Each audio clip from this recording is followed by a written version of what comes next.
Entonces voy a dar inicio a mi presentación. Como muy bien dijo el doctor Castillo, es quizás la evaluación del crecimiento fetal la piedra angular del médico ginecólogo especialista en medicina fetal.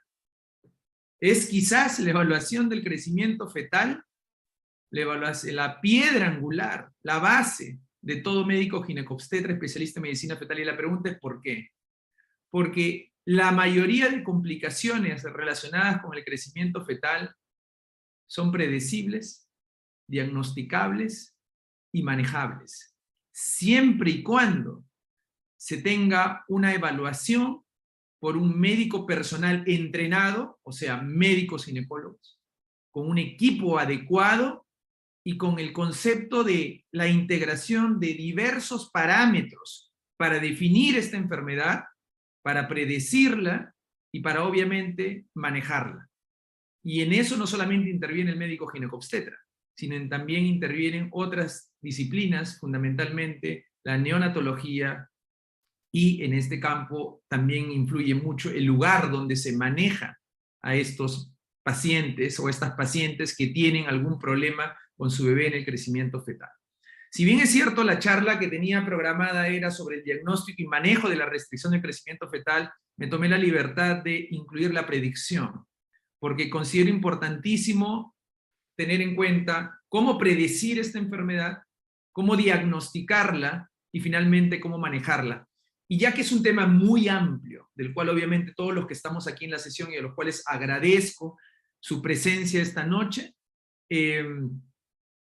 todos sabemos ya de este tema y precisamente voy a tratar de resumir para poder ir de la mano y sacando conceptos claros y actualizados sobre cómo manejar esta enfermedad o este problema específicamente cuando se presenta la restricción del crecimiento fetal. Empezamos con conceptos generales.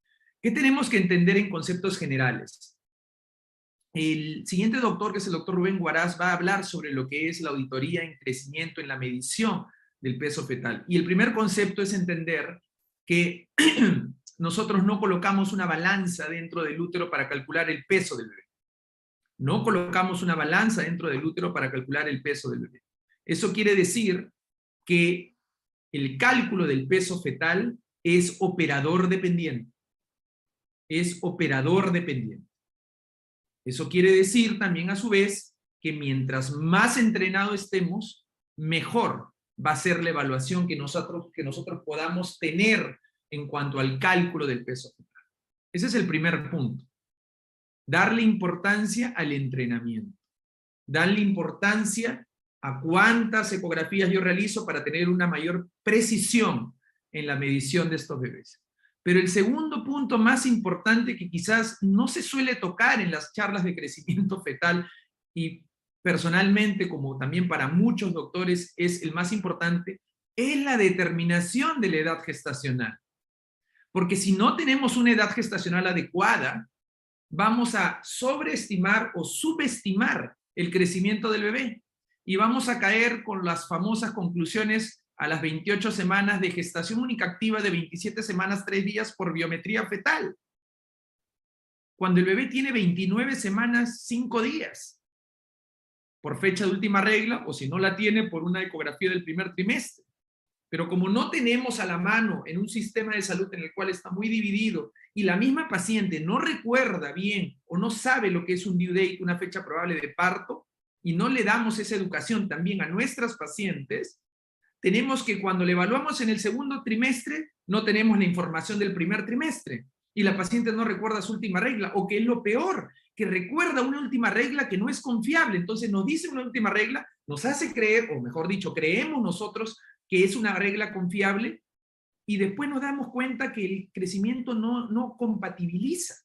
Entonces, los dos puntos a recordar en estos conceptos generales antes de meternos de lleno con la evaluación del crecimiento es, uno, el cálculo del peso fetal es operador dependiente, porque utiliza múltiples parámetros para luego llegar a la biometría fetal, es decir, al peso estimado o al ponderado fetal ecográfico. Y segundo, la determinación de la edad gestacional es el primer punto que todo médico que va a evaluar el crecimiento de un bebé debe tener en cuenta al momento de iniciar la ecografía.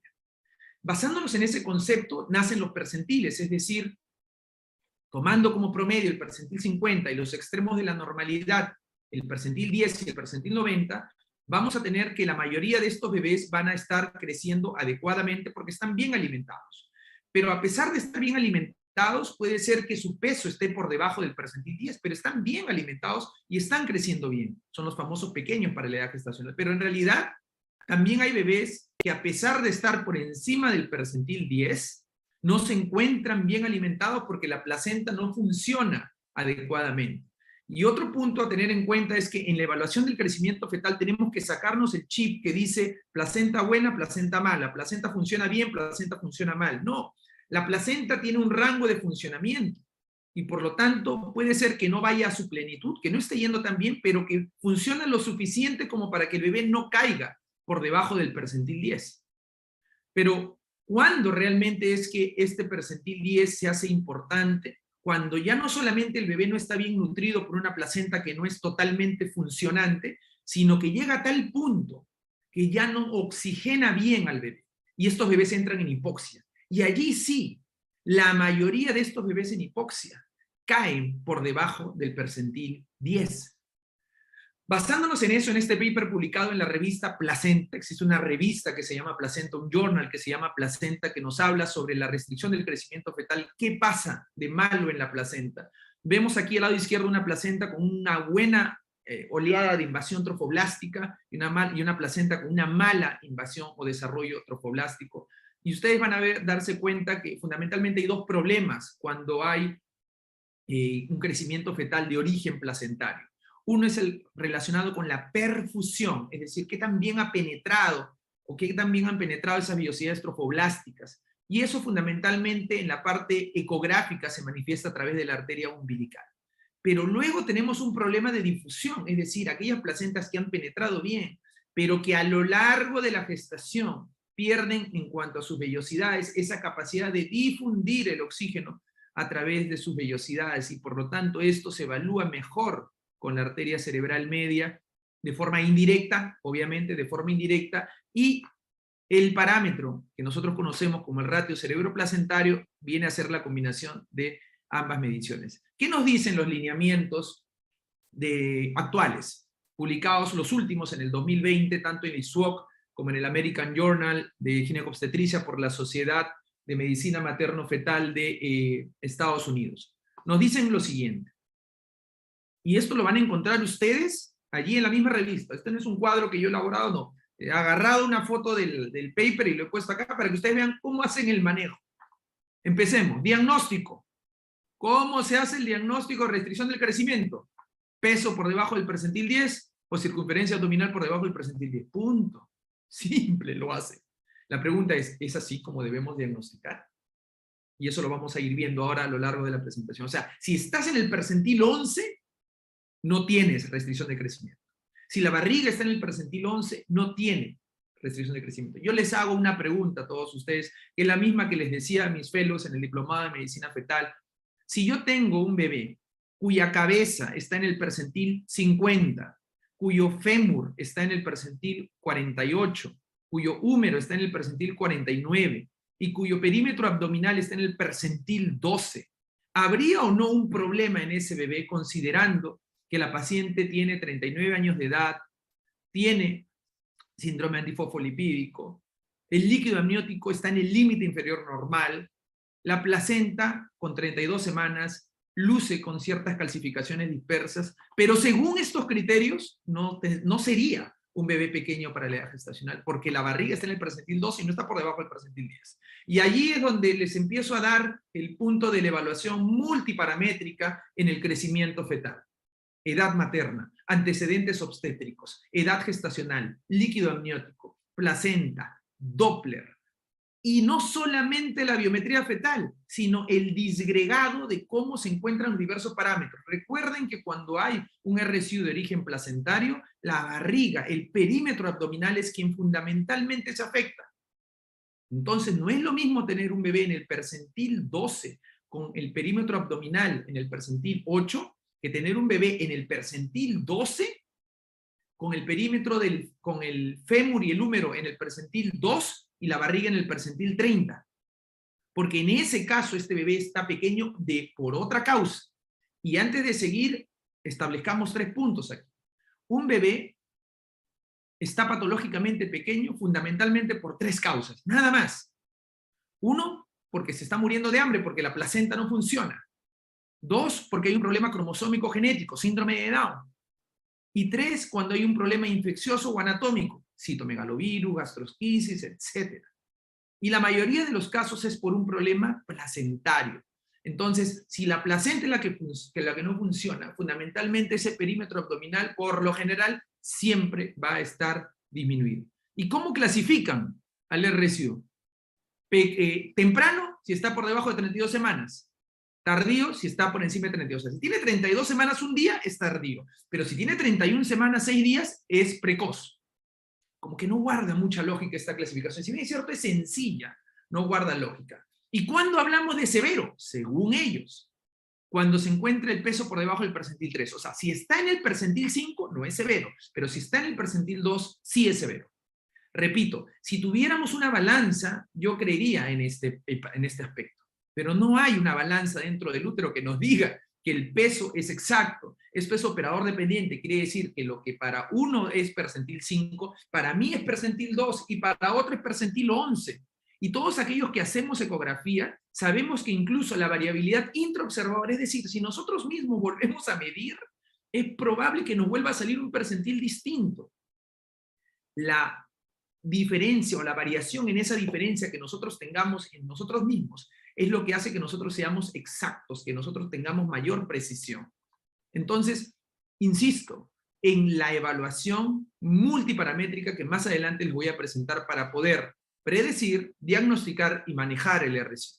¿Y cómo ellos lo manejan? En ese sentido, si el RSU ha sido temprano, piden prueba genética, obviamente para descartar el origen cromosómico. Obviamente esto si es que hay anormalidades ecográficas, o si hay polidramios, porque siempre un RSU de origen placentario tiene que ir con líquido amniótico disminuido, porque recuerden que al haber menor oxigenación, menor tasa de filtración glomerular a nivel renal fetal, y por ende menor orina, y por ende menor líquido amniótico. Sería ilógico que hubiera polidramios en un RSU severo de origen placentario. ¿Y cómo lo monitorizan si es de placentario? Básicamente ellos solamente recomiendan 2 cosas: Doppler del umbilical y monitoreo electrónico fetal. Si hay desaceleraciones persistentes, afuera el bebé. Si el Doppler del umbilical es normal, y el peso está entre el percentil 3 y el percentil 9, sáquenlo entre las 38 y las 39 semanas. O sea, si está en el percentil 2, se hace un manejo distinto. ¿Se dan cuenta cómo este algoritmo de manejo que presenta se basa en que el percentil sea exacto? Y eso en la realidad no es factible. Si la umbilical se encontrase alterada, ya sea por diástole ausente o porque el índice de pulsatilidad se encuentra aumentado, el parto sería a las 37 semanas. Y si la umbilical estuviera ausente, el parto sería a las 33 y 34 semanas. Y si la umbilical estuviera reversa, el parto a las 32 semanas. O sea, ellos toman, año 2020, American Journal, Sociedad de Medicina Materno-Fetal de Estados Unidos, al umbilical como la vedette del asunto. Y todos nosotros sabemos que la arteria umbilical solo se va a alterar cuando más del 40% de la placenta, del territorio placentario, haya dejado de funcionar. Entonces la pregunta es, ¿no podemos nosotros diagnosticar un RSU antes de que la arteria umbilical se haya alterado? Y la respuesta es sí, podemos hacerlo.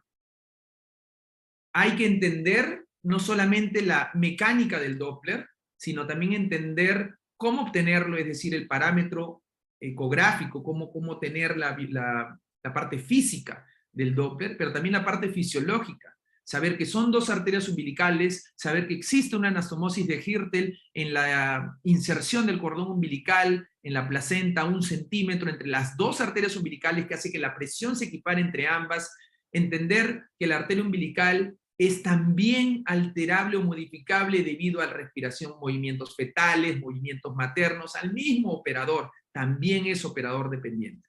Al incluir mayores parámetros, lo que vamos a lograr es disminuir esa dispersión en el diagnóstico, y ahora vamos a empezar con lo relacionado a predicción, diagnóstico y manejo. Lo que les he presentado han sido conceptos generales y lo que ustedes van a encontrar en la literatura publicada en las diversas instituciones. Vamos ahora con la predicción. Primero vamos a predecir RSU. ¿Se puede, doctor, predecir? Obvio que se puede predecir. Lo que va a variar es su tasa de eficiencia, o sea, qué tan eficiente es esa predicción. Todo se puede predecir en esta vida, pero ¿qué tan eficiente es? Eso lo vamos a ver ahora. Obviamente no va a ser tan eficiente como predecir la preeclampsia, por ejemplo, severa, pero va de la mano y eso lo vamos a ver ahora.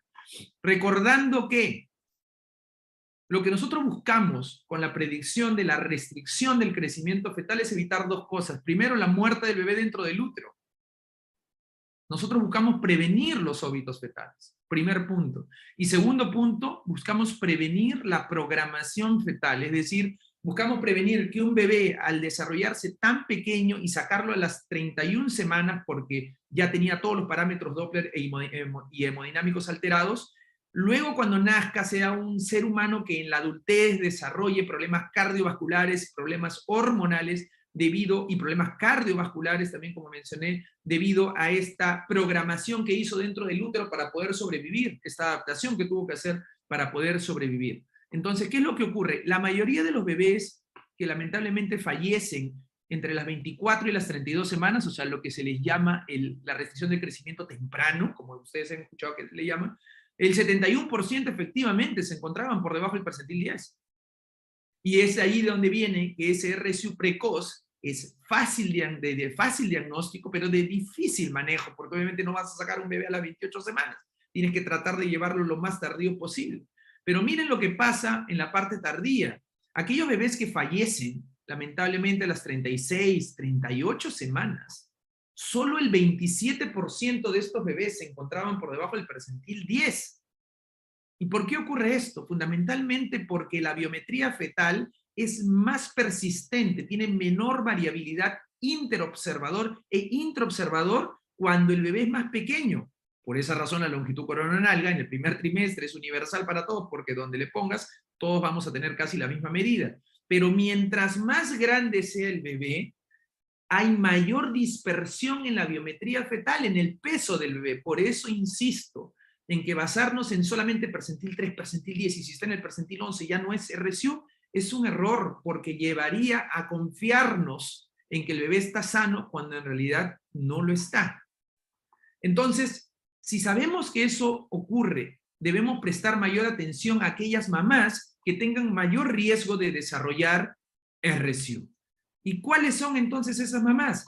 En este paper publicado por el grupo del profesor Nicolaides en el Fetal Diagnosis and Therapy, y en el cual se basa su calculadora de predicción en el primer trimestre, dice predicción de los neonatos pequeños para la edad gestacional mediante marcadores biofísicos y bioquímicos entre las 11 y las 13 semanas. Doctor, pero eso que usted me está presentando es igual que la preeclampsia. Exactamente.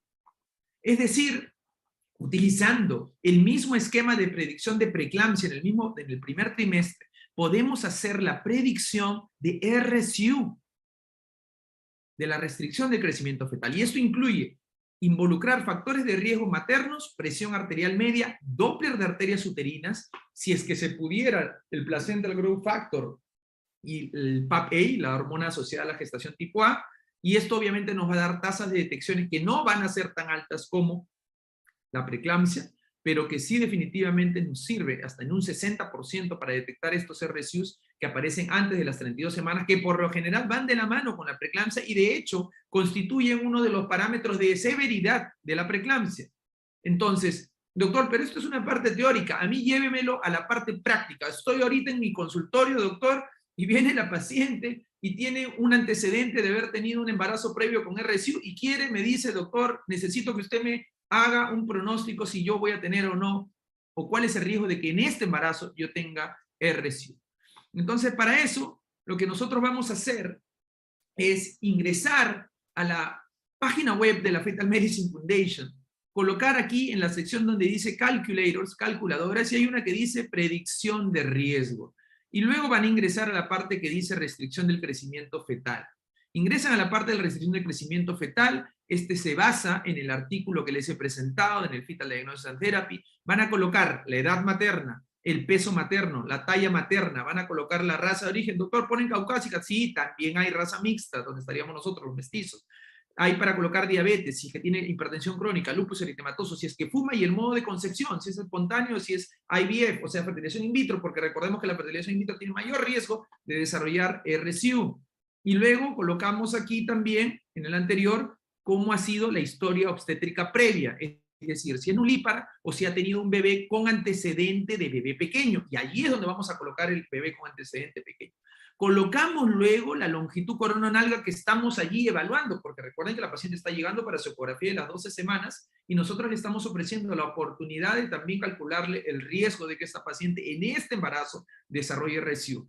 Calculamos aquí también el Doppler de las arterias uterinas y nosotros lo único que tenemos que colocar es el valor de las uterinas, le damos ahí donde dice click here y ellos automáticamente la página te calcula el MOMS, o sea, los múltiples de la mediana, en base a las características maternas. Y luego lo mismo con la presión arterial media. Llenamos la presión arterial media, te llenamos la presión arterial sistólica y diastólica, tanto en los dos brazos, con un tensiómetro electrónico, y esto te calcula la presión arterial media. Doctor, no tenemos el PAPEI, no tenemos el placenta growth factor, no importa, le ponen calcular riesgo y van a ver que las chances de que esta persona desarrolle, en este caso puse un ejemplo, restricción del crecimiento antes de las 37 semanas era del 0.7%, o sea, 1 en 141. Ustedes utilizan un factor, porque este le puse como que tenía fertilización in vitro, y al ser mayor a 1 en 150 lo pueden considerar en alto riesgo e inician la predicción como si fuera también para preeclampsia. O una monitorización más estricta sabiendo que esta paciente tiene mayor riesgo de desarrollar.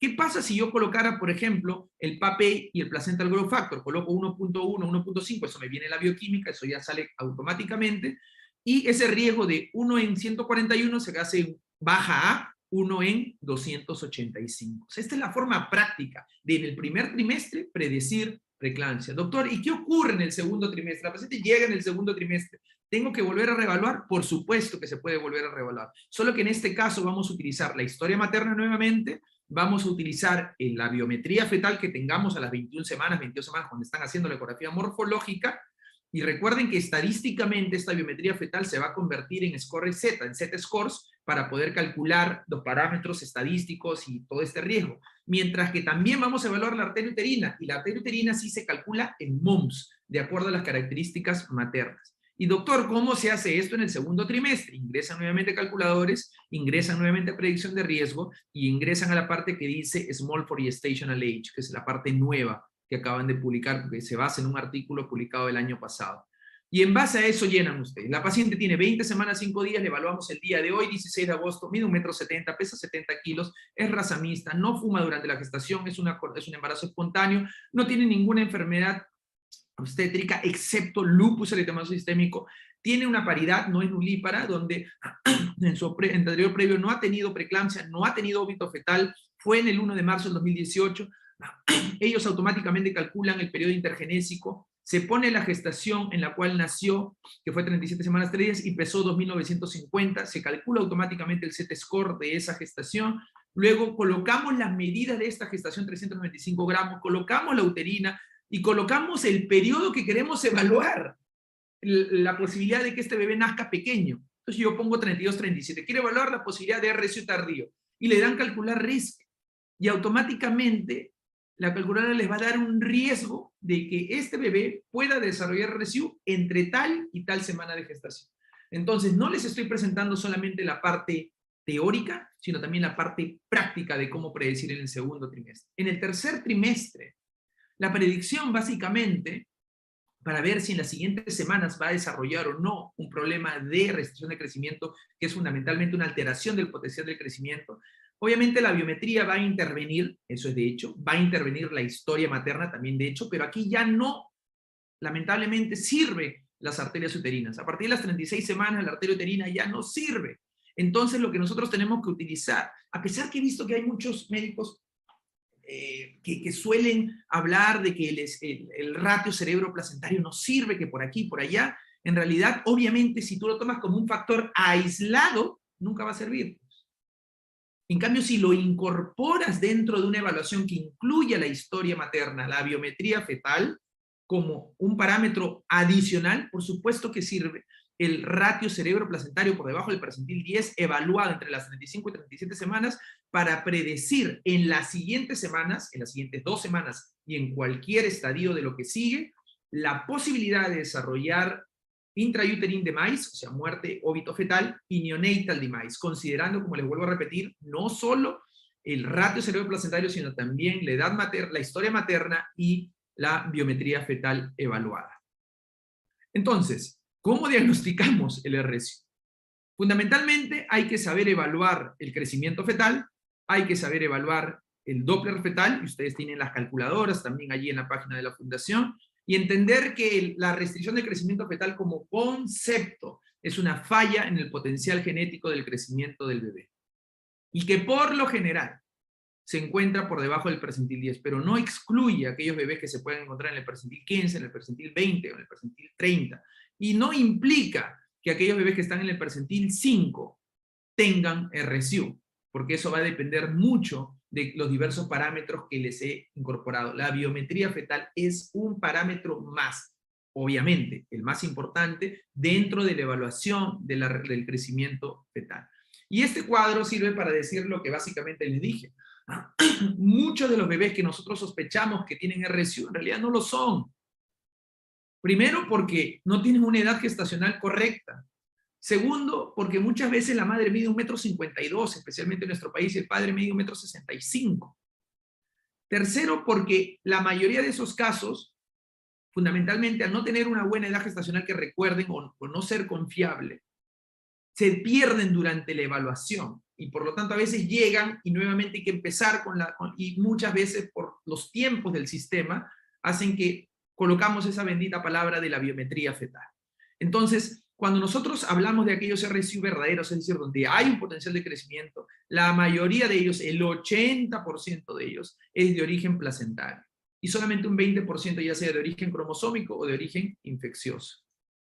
Entonces, ¿qué curvas tenemos que seleccionar? Las curvas que tenemos que seleccionar para poder evaluar el crecimiento fetal deben ser las fetales y no las neonatales, porque recuerden que aquel bebé que se utilizó, aquel peso de un neonato que se utilizó a las 28 semanas, es un poco sesgado porque ¿por qué nació a las 28 semanas? Nació a las 28 semanas porque obviamente estaba pequeño y tenía que salir, si no se iba a morir, entonces ya te hace un sesgo. Por eso la curva tiene que ser siempre con curvas fetales. Y en ese sentido, la Fetal Medicine Foundation ha publicado ya su trabajo. Entonces, tienen que recordar que la gran mayoría, afortunadamente, de bebés o de neonatos que son pequeños para la edad gestacional, porque una vez que nacen, ahí ya tienen una balanza, ojo, allí ya tienen una balanza, y allí ya se puede hacer el cálculo, a la mayoría nacen a las 37 semanas o más, por lo que es importantísimo hacer un screening universal a las 36 semanas, es decir, en el tercer trimestre de gestación. Y por lo tanto, toda paciente gestante debería tener una ecografía especializada con un médico ginecólogo en medicina fetal a las 12 semanas, a las 22 semanas y a las 36 semanas. Se deben utilizar las curvas de Hadlock de 1985. Como dije, tiene que ser a las 36 semanas y si se puede evaluar la curva de crecimiento, hace un pequeño valor añadido. ¿Cuál es el Doppler? Porque he mencionado, ok, doctor, el Doppler es importante y por aquí y por allá. El Doppler que vamos a utilizar para poder hacer el diagnóstico y el manejo del RSU, fundamentalmente va a basarse en los siguientes vasos. Primero, el Doppler de las arterias uterinas, que fundamentalmente, como les dije, sirve en el primer y en el segundo trimestre. Primer y segundo trimestre. Y nos habla o nos indica que ha habido o puede estar desarrollándose una disfunción uteroplacentaria por una mala invasión trofoblástica. Y como les vuelvo a repetir, es importante calcular el índice de pulsatilidad, pero no basarnos en el índice de pulsatilidad mayor a 1,6 en el segundo trimestre o mayor a 2,4 en el primer trimestre para decir que hay alto riesgo. No, tienen que incorporarlo en lo que les he mencionado en la calculadora para que se convierta en MOMS y así poder individualizar cada caso al momento de decirle, señora, está con alto riesgo de desarrollar RSU. No, señora, tiene bajo riesgo de desarrollar RSU.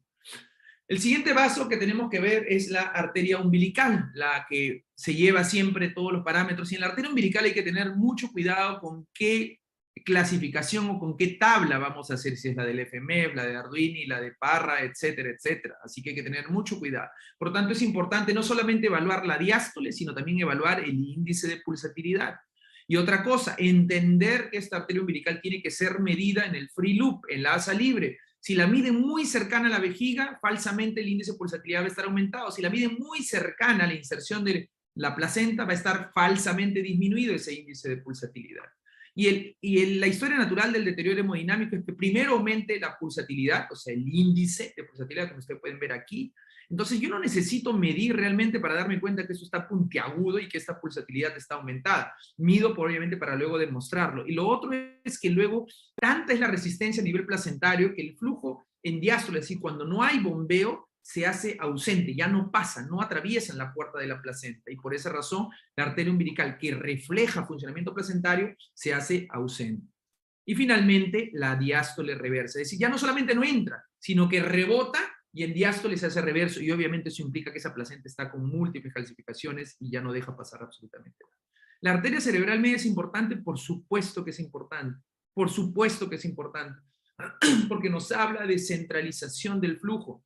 Nos dice ese bebé, nos está gritando, nos está clamando, diciendo, ¿saben qué? No me está llegando oxígeno y estoy enviando sangre a mis órganos más importantes, que son las adrenales, el corazón y mi cerebro. Entonces, por esa razón hay una redistribución del flujo cuando hay hipoxia y baja la resistencia en la arteria cerebral media. El problema con la arteria cerebral media es que es una arteria muy engreída, es decir, basta presionarla un poco, basta un movimiento respiratorio de la madre cuando el bebé está en presentación podálica para alterar la medición y falsamente creer que se encuentre con la resistencia disminuida. Por eso es importante saber medir la arteria cerebral media.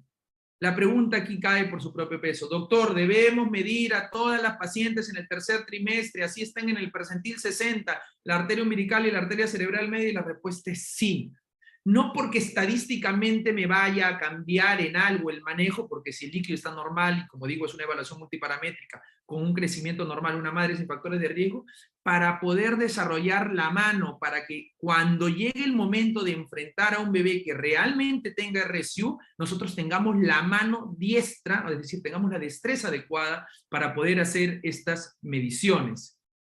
Y finalmente, el famoso istmo aórtico. En el caso del istmo aórtico, es un vaso que en realidad ya se ha demostrado hoy por hoy que es un lujo hacerlo, porque en la práctica la cerebral media y el índice cerebroplacentario tienen una mayor practicidad en cuanto a la evaluación, y la medición de este tiene que ser en un corte del signo de la B chica, es decir, en la confluencia de la pulmonar con la arteria aorta, en un corte transversal, y esto nos va a dar un índice de pulsatilidad con una incisura protodiastólica, que es fácilmente identificable, pero que en la práctica, como les vuelvo a repetir, si es que lo demás está normal, no va a cambiar el manejo que yo haga con la paciente. El manejo no va a cambiar. De que obviamente indique que haya un proceso inicial de centralización, correcto, sí, te la doy, pero no significa que voy a cambiar el manejo con respecto a esa paciente. Por lo tanto, la practicidad de este vaso, dejo allí la información, no es tan importante. En cambio, el ductus venoso sí.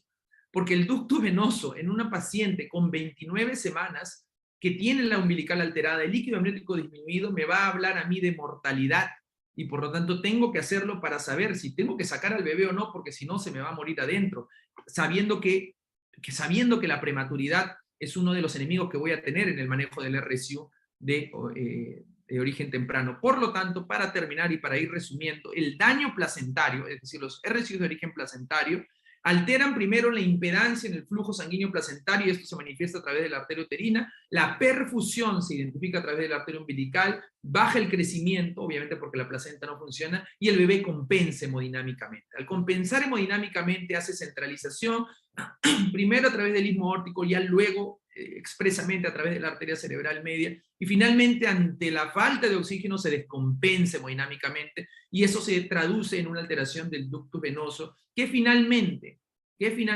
porque eso refleja falla diastólica, recuerden, el ductus venoso es una vena, va a terminar en lo que es la falla sistólica evaluable por la cardiotocografía. Por lo tanto, saber monitoreo electrónico fetal es fundamental para poder manejar bebés que tengan alteraciones del crecimiento fetal.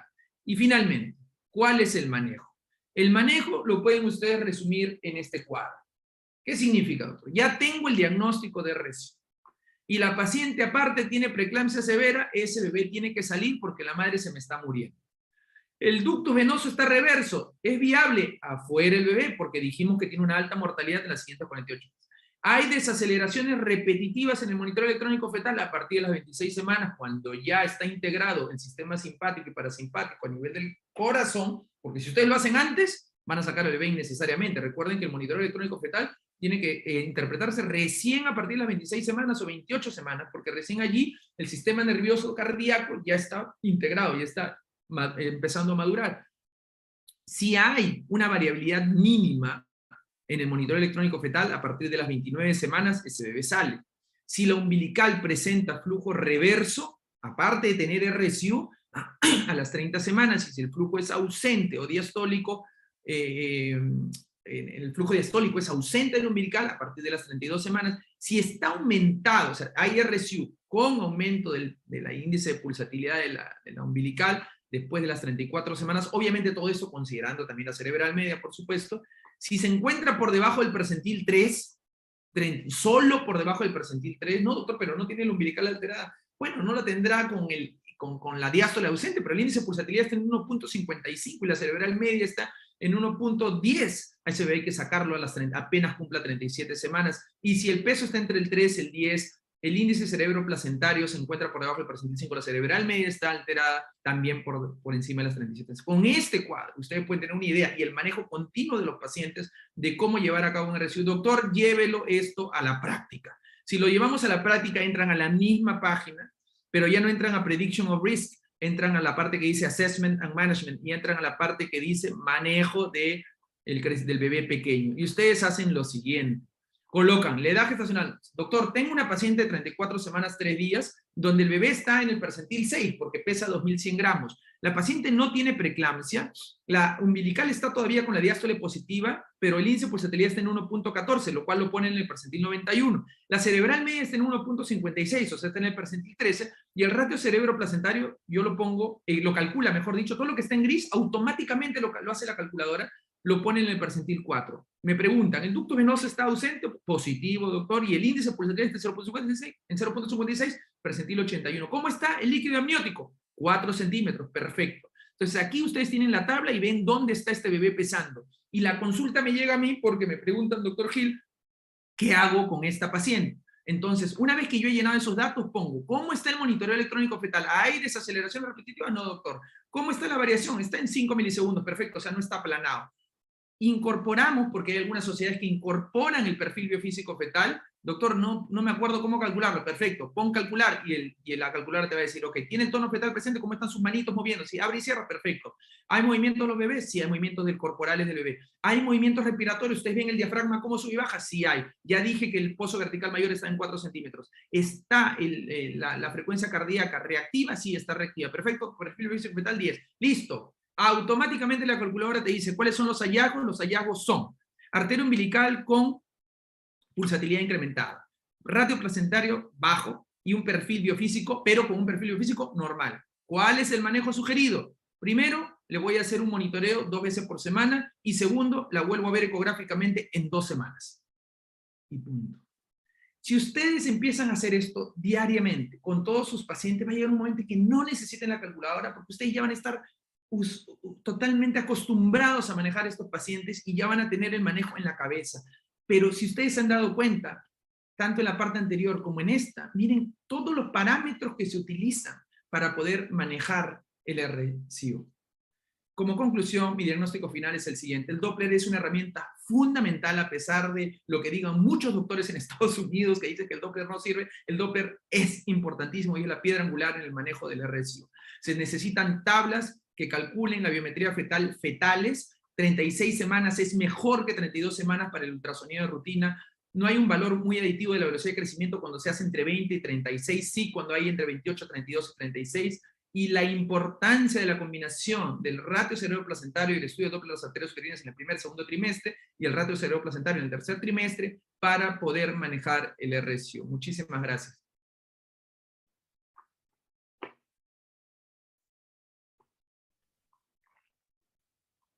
Muchas gracias, doctor.